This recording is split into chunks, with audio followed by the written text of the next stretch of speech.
అమ్మవారికి నైవేద్యంగా జవ్వ గోధుమ రవ్వతో టేస్టీగా హల్వా ఎలా తయారు చేయాలో చూద్దామండి. ఇలా జవ్వ గోధుమ రవ్వ ప్యాకెట్ తెచ్చుకోవాలి. జవ్వ గోధుమ రవ్వ కొంచెం పలుకులుగా ఉంటుంది.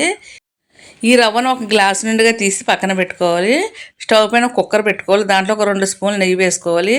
నెయ్యి బాగా వేడెక్కిన తర్వాత కొంచెం జీడిపప్పు వేసి వేయించుకోవాలి. జీడిపప్పు మీ ఇష్టమని మీకు ఎన్ని కావాలంటే అన్ని వేసుకోవచ్చు.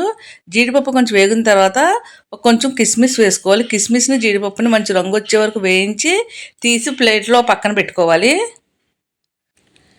మరలా అదే కుక్కర్లో నెయ్యి ఉంటుంది కదా, ఆ నేతిలోనే ఒక గ్లాసు నిండుగా జవ్వ గోధుమ తీసి మంచి రంగు వచ్చే వరకు వేయించుకోవాలి. సిమ్లో పెట్టుకుని మంచి వాసన వచ్చే వరకు వేయించుకోవాలండి. ఈ రవ్వతో చేసిన హల్వా అయితే చాలా టేస్టీగా ఉంటుంది. అన్నవరం సత్యనారాయణ స్వామి ప్రసాదంలా కూడా ఈ రవ్వతోటే చేస్తారండి. ఈ ప్రసాదం చాలా బాగుంటుంది. మనం ఏ గ్లాస్తో మనం రవ్వ తీసుకున్నామో అదే గ్లాస్తో వాటర్ కొలుచుకోవాలండి.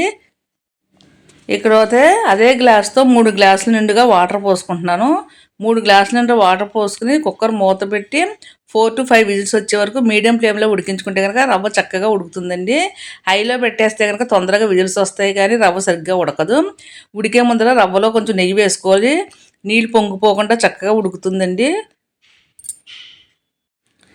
మీకు ఏదైనా స్వీట్ తినాలనిపిస్తే అప్పటికప్పుడు చేసుకోవచ్చండి. జవ్వ గోధుమ రవ్వతో హల్వా చాలా టేస్టీగా ఉంటుందండి. కుక్కర్ అంతా బాగా చల్లారిన తర్వాత విజిల్ తీసి చూసుకోవాలి. రవ్వ చక్కగా ఉడికింది చూడండి. ఇలా గరిటతో ఒకసారి మెదుపుకోవాలి. దీంట్లో మనం బెల్లం వేసి చేసుకుంటున్నాం. బెల్లం వేసి చేసుకోవడం వల్ల చాలా టేస్టీగా ఉంటుంది. ఇక్కడ నేను ఆర్గానిక్ బెల్లం వాడుతున్నాను. ఇక్కడ ఒక గ్లాస్ నిండుగా రవ్వ తీస్తున్నాం కదా, అదే గ్లాస్తో 2 గ్లాసుల నిండుగా బెల్లం వేసుకోవాలి. ఆర్గానిక్ బెల్లం కానీ లేకపోతే ఇలా పాత బెల్లం కానీ వాడుకుంటే కనుక హల్వా అన్నవరం ప్రసాదంలాగా చాలా బాగుంటుందండి. ఇవి బెల్లం అంతా బాగా కరిగేలా కలుపుకోవాలి. తర్వాత ఒక స్పూన్ నిండుగా యాలకుల పొడి వేసుకోవాలి. మధ్యలో 2 లేక 3 స్పూన్లు నెయ్యి వేసుకుంటూ కలుపుకుంటూ ఉండాలండి. బెల్లం అంతా కరిగి కొంచెం వాటరీగా వస్తుంది. ఆ వాటర్ అంతా దగ్గరికి అయ్యే వరకు ఉడికించుకోవాలి. స్టవ్ని మీడియం ఫ్లేమ్లో పెట్టుకుని చక్కగా ఉడికించుకోవాలండి. బెల్లం అంతా కరిగి కొంచెం జిగురు పాకంలా వస్తుంది. తింటున్నప్పుడు చాలా టేస్టీగా ఉంటుందండి. హల్వా అంతా కదుపుకుంటూ దగ్గరికి అయ్యే వరకు ఉడికించుకోవాలి. ఈ హల్వా చాలా టేస్టీగా ఉంటుంది. అమ్మవారికి నైవేద్యం పెట్టుకోవడానికి కూడా ఉపయోగపడుతుంది. అలానే ఇంట్లో సత్యనారాయణ చేసుకున్నప్పుడు కూడా ఈ హల్వా చేసి స్వామికి నివేదన చేయొచ్చు.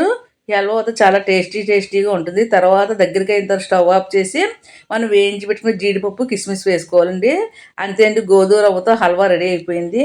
తర్వాత సర్వింగ్ ప్లేట్లో తీసుకుని సర్వ్ చేసుకోవాలండి. ఎంతో టేస్టీగా ఉంటే గోధుమ రవ్వ ప్రసాదం ఎలా చేయాలో చూశారు కదా, మీరు కూడా ఒకసారి తప్పనిసరిగా ట్రై చేసి చూడండి.